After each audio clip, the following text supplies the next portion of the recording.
凶猛的老虎即将冲出牢笼，撕碎眼前的男人。头上长着一对鹿角的小男孩挺身而出，挡在男人面前。虽然他很害怕，但还是强装镇定地对老虎说 ：“Please don't hurt my friend。”原本躁动的老虎突然变得警惕，似乎是看到了什么可怕的东西，蜷缩在角落里不敢动弹。现场也因为这一幕变得混乱。小男孩趁机救下男人，带着他逃跑。命运的齿轮也在此刻悄然转动，男人将用他的余生来守护这个单纯的小男孩，成为他坚不可摧的后盾。小男孩叫盖斯，是一个半兽人。半兽人的出现源自一场席卷全球的病毒，感染病毒的人小拇指会不停地抽搐，直至死亡。同一时间，医院产房发生了一件令人不可思议的事情，所有刚出生的婴儿竟全都变成了半兽人。随着时间的流逝，城市越来越混乱，全球的医生和专家都无法研制出有效的应对之策，人类这个种族或将走到尽头。对此，大多数的极端之人认为病毒是半兽人带来的灾祸，开始对这些半兽人婴儿痛下杀手。一位叫理查德的父亲为了保护自己的孩子，带上行李来到黄石公园的深处隐居避世。他在外围修好铁网，然后找到一个废弃的小木屋翻新，在这里过上了日出而作日落而息的生活。当爹又当妈的日子让理查德每天都很充实。You guess me, Papa. 一转眼，盖斯9岁了，父子俩每天都过得很开心，一起在雪地里打滚，一起在雨中踩水坑嬉闹。到了晚上，理查德会一边给他洗澡，一边给他讲童话故事，但这些故事无一例外都是讲述外面的世界究竟有多么的凶险可怕。而在日常生活中，理查德更是无时无刻不在叮嘱他 I hear a growl. I will duck. I hear a voice. I will run. If I see a human, I will hide. 父子俩就这样安稳地度过了9年，直到这天，他们平静的生活被一个不速之客打破。为了保护儿子，理查德举起扫把，假装自己有枪，大喊着让男人离开。可这时，脚下的盖斯不小心发出声响，吸引了理查德的注意。再一抬头，对方已经不见踪影，而他们的铁网也早已被对方做好了标记。谨慎的理查德赶紧把儿子带回家，让他躲在楼梯下的密道，并叮嘱他自己没有回来之前绝对不能出来。没多久，盖斯听到了外面传来了刺耳的嘶吼声，他有些担心父亲的安危，壮着胆子刚走出门口，就看到了回来的父亲。他激动地冲上前抱紧父亲，父亲虚弱地半跪在地上，显然他已经解决了那个不速之客。回到家后，他瘫软地躺在地上，他知道自己快要撑不住了，叮嘱盖斯千万不能走出铁网，要好好照顾自己。为了不让盖斯看到自己死去的一幕，他假装肚子有些饿，让盖斯给他做顿饭。单纯的盖斯并不知道这番话的含义，开心地跑到外面掏了2个鸭蛋。等到他再回来时，父亲已经去世了。爸爸。之后的日子里，盖斯谨遵父亲的教诲，独自生活，每天晚上都会对着父亲碎碎念，分享自己一天的日常。但随着时间的推移，生活中那些琐事让他越来越压抑。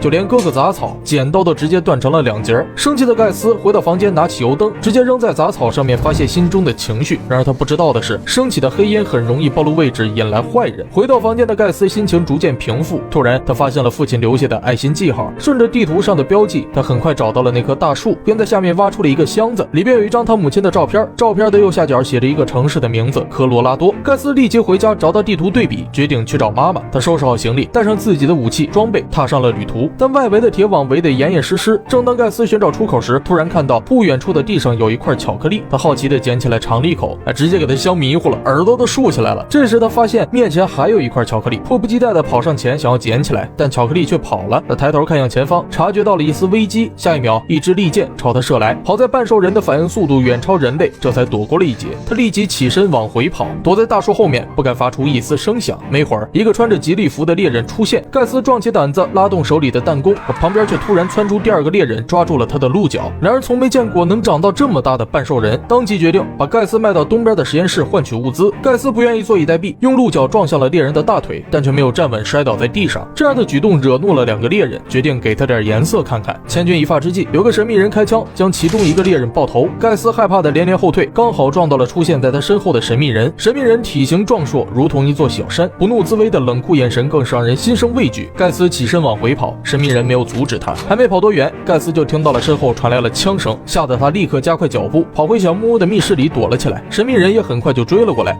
How much your antlers are worth to a poacher? I counted 3 points. 神秘人很快就发现了躲在楼梯下面的盖斯，盖斯拼命的挣扎，大喊着让他别过来。神秘人惊呆了，在他的认知中，半兽人是不会说话的。盖斯谎称自己的父亲随时都会回来，而且比神秘人更加壮硕，劝他最好赶紧离开。这点小把戏自然是瞒不过神秘人的。虽然他不是什么好人，但他还是有底线的，耐心的对盖斯说，刚才外面那2个人才是坏人，表示自己在30公里外就看到浓烟了，叮嘱他以后不要在白天生火，否则会引来不必要的麻烦。临走前，他还帮盖斯修好了漏水的水管，但盖斯并不领情，用弹弓射他的脑袋宣示主权，催促他快点离开。对此呢，神秘人也不恼怒，耐心的教他如何预防鸟儿破坏门口的农作物。盖斯见神秘人似乎并无恶意，慢慢放下了戒备，问他科罗拉多在哪儿。神秘人听后顿时变得严肃起来，警告他最好老老实实的待在这里，外面的世界很危险，千万不要出去送死。说完就转身离开了这里。等到神秘人走后，盖斯陷入了沉思，他受够了每天都孤单一人的压抑生活，即使外面的世界再凶险，他也要去找妈妈。说干就干，他一路狂奔，朝着神秘人的方向追去，在一处悬崖边找到了还没走远的神秘人。没会儿，盖斯追上了想要独自离开的胖叔，希望他能带自己去科罗拉多找妈妈。胖叔头都大了，随便编造一个谎言，谎称科罗拉多遭到了飞机的轰炸，人都死完了，让他断了这份念想，回去好好生活。盖斯也不傻呀，知道胖叔是在敷衍自己，像个牛皮糖一样一直缠着他。到了晚上，胖叔打开罐头舔了2口，分了一半的食物给盖斯。盖斯就像个话痨一样，不停地询问有关科罗拉多的信息。胖叔懒得搭理他，干脆躺在地上睡觉，让他赶紧回去，别再跟着自己。没吃饱的盖斯看向了胖叔枕头下的零食。第二天一早，睡醒的胖叔发现地上散落了一地的食物，简直快被气死了。更糟糕的是，他的药也被盖斯当糖果给吃了，就剩下衣服上不小心掉落的最后一粒儿。Damn! But everyone has to share it. Go home. You can have my share too. Come here. I got no medicine. I got no way out of here. I got no water, and I got no food. I get angry when I don't have food. Do you want to see what an angry looks like? I know where there's food. 盖斯指了指不远处的悬崖边，那里有一个木屋。随后胖叔在后面架枪，让盖斯进去偷点食物。结果他刚走进大厅，就看到墙上挂着一个鹿头，吓得他赶紧逃跑。慌不择路的盖斯踩到陷阱，被抓了起来。好在这户人家不是坏人，邀请他们吃了一顿丰盛的午餐。午饭过后，男人在胖叔面前有些拘谨，他认出了胖叔的身份。在灾变之前，胖叔曾是红透半边天的橄榄球巨星。从胖叔深邃的眼神中可以看出，他的身上似乎藏着一些心酸的故事。大厅内，盖斯和女主人的儿子玩得非常的开心。进来的胖叔看到这一幕，决定把盖斯留在这里，或许这里才是他最好的归宿。另外一边，一伙猎人顺着他们沿途留下的痕迹找了过来，很快就发现了悬崖边的小木屋。深夜，胖叔找到女主人，希望她能够收留盖斯。女主人一家都很喜欢盖斯，答应了胖叔的请求。胖叔见状，拿上一些食物，准备从后门悄悄离开，结果刚好被睡不着的盖斯发现了。盖斯有些伤心地低下了头。突然，胖叔眼神凌厉，发现窗户外有人，但他只剩下2发子弹，根本不够。于是他看向了旁边的捕兽夹，猎人在门口大喊，他们不想伤害任何人，只要乖乖交出半人兽盖斯，他们就会立即离开。胖叔也趁着这个时间趁机靠近他们，拿着捕兽夹大杀四方，很快就解决了门口的这些猎人。这时盖斯发现后门有人进来，赶紧找了个地方躲了起来，但还是很快就被猎人发现了。然而就在猎人举枪准备干掉他时，盖斯的身后突然出现了一只巨大的麋鹿。此时胖叔也赶了过来，直接干掉了猎人。麋鹿见盖斯脱离了危险，也就悄然退去。显然盖斯的身份并不简单，他的体内似乎藏着某种惊人的秘密。第二天一早，男主人为了妻儿的安危着想，只能反悔拒绝收养盖斯。无奈之下，胖叔只好带着他继续上路，决定把盖斯安全地送上去往科罗拉多的火车上后，就分道扬镳。之后他们一路翻山越岭，跨过河床，越过草地，经过数日的颠簸，终于抵达了最近的一个小镇。恰巧今天刚好是万圣节，胖叔做了一顶帽子给盖斯，伪装成假扮半兽人的人类小孩。好在一切都很顺利，他们成功买到了车票，混进了车站。这时盖斯看到旁边有士兵在卸货，他的嗅觉非常灵敏，闻到里边有胖叔需要的药物。胖叔犹豫片刻后，还是决定干一票再走。他带着盖斯偷偷溜进装货的车厢，里边货物众多。盖斯通过灵敏的嗅觉，很快就帮胖叔找到了所需要的药物。可就在他们跳下车厢准备离开时，身后有一名士兵举枪瞄准了胖叔。胖叔看准时机，转身给了士兵一个大嘴巴子。士兵拼命挣扎，开枪示警。胖叔赶紧速战速决，打晕士兵离开，带着盖斯来到检票口，通过安检，把他安全地送上了火车。可就在火车即将启动时，身后的士兵却在这个关键时刻追了过来，将2人逮捕。很快就发现了盖斯半兽人的身份，这下彻底完蛋了。随后士兵将两人当作奴隶押送回总部，却不料中途遇到埋伏，全军覆没。这些一身动物装扮的人自称是动物军团，为首的熊姐是动物军团的首领，他们的宗旨是以保护半兽人为己任，认为半兽人是上天对人类的恩赐。在病毒出现以前，地球奄奄一息，那些大人们为了一己私欲，导致冰川融化，河水污染严重。直到半兽人出现后，地球开始恢复生机，绿意盎然。You can keep the Earth alive, and that's why we vowed to always protect hybrids, no matter what the cost. 在这里，盖斯受到了帝王般的待遇，有好玩的碰碰车和吃不完的糖果，以及看不完的动画片。但相比之下，胖叔就比较惨了，他有过一段不堪回首的往事，被迫加入过残暴的军阀，做了一些身不由己的事儿。这些事儿，动物军团的人全都知道，决定杀了他泄愤。盖斯听后，依旧为胖叔求情，希望他们能放了胖叔，因为他能感受得到胖叔心不坏，是个好人。You've hurt people too. What? Those men on the horses. You hurt them. But he's not like them. He never tried to sell me. He tried to help me. He may not be very good at it, but at least he tried. Kid, didn't you hear what she said? It's okay. You're a big man. 盖斯的这番话让胖叔心头一暖，同时也让熊姐很触动。于是他把胖叔带到野外，当众宣布赦免胖叔的死刑，但这却遭到了二把手胡姐的不满，以及众多手下的质疑。You may have forgotten what the Animal Army stands for, but we haven't. Animals forever! 胡姐一呼百应，得到了所有人的支持。他们违抗熊姐的命令，决定放出凶猛的老虎，用最残忍的方式处死胖叔。关键时刻，盖斯挺身而出，挡在了胖叔面前。虽然他很害怕，但还是强装镇定地对老虎说 Please don't hurt my friends. 原本暴躁的老虎突然变得温顺，蜷缩在角落里不敢动弹。这一幕震惊了在场的所有人，也让一部分站在了盖斯这边。气急败坏的胡姐发动了政变，是要杀了胖叔泄愤，现场顿时乱作了一团。盖斯趁机救出了胖叔，带着他离开了这里。而在这场政变中，二把手胡姐笑到了最后，熊姐也只能无奈的离开。丛林内一向冷酷的胖叔也在此刻变得矫情。Wanted to say thank you for that thing you did back there. What then? You had my back. And mine. Make a fist.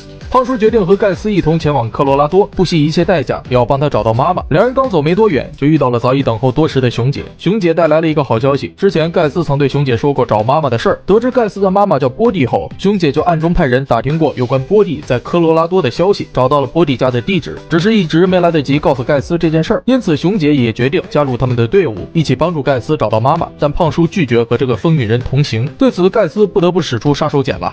Please, please, please, please, No. please, please, please, please.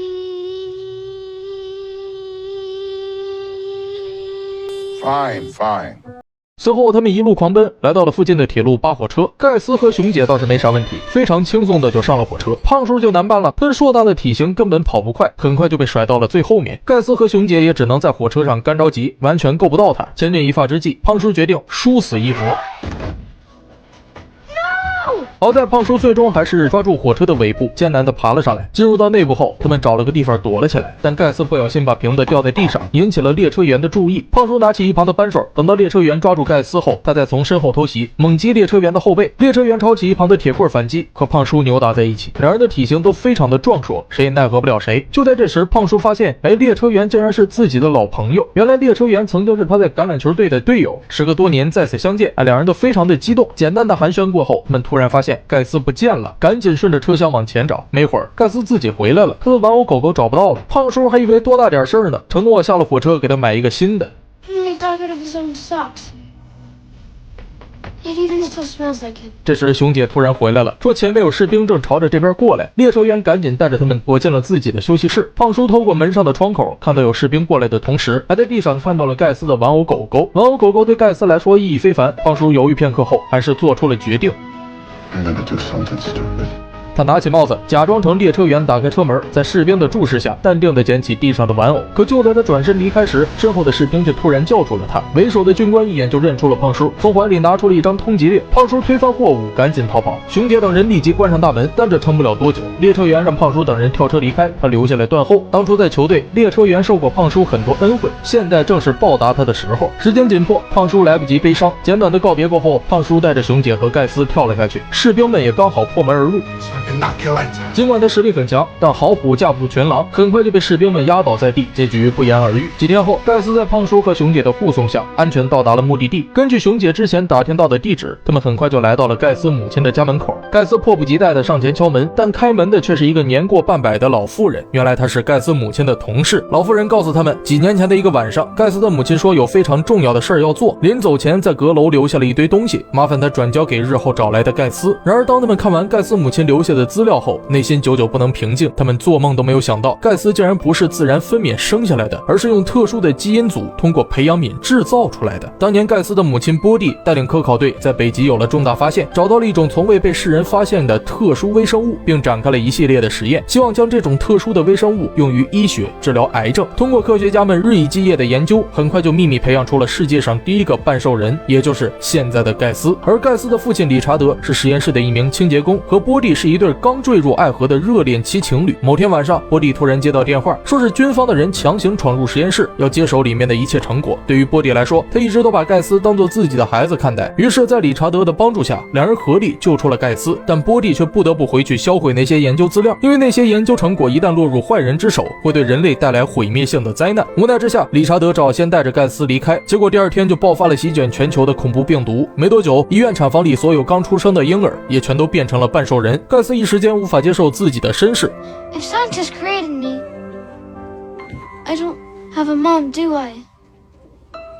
Or a dad? We don't know the whole story yet, but he did raise you on his own and kept you safe. Most people wouldn't have done that.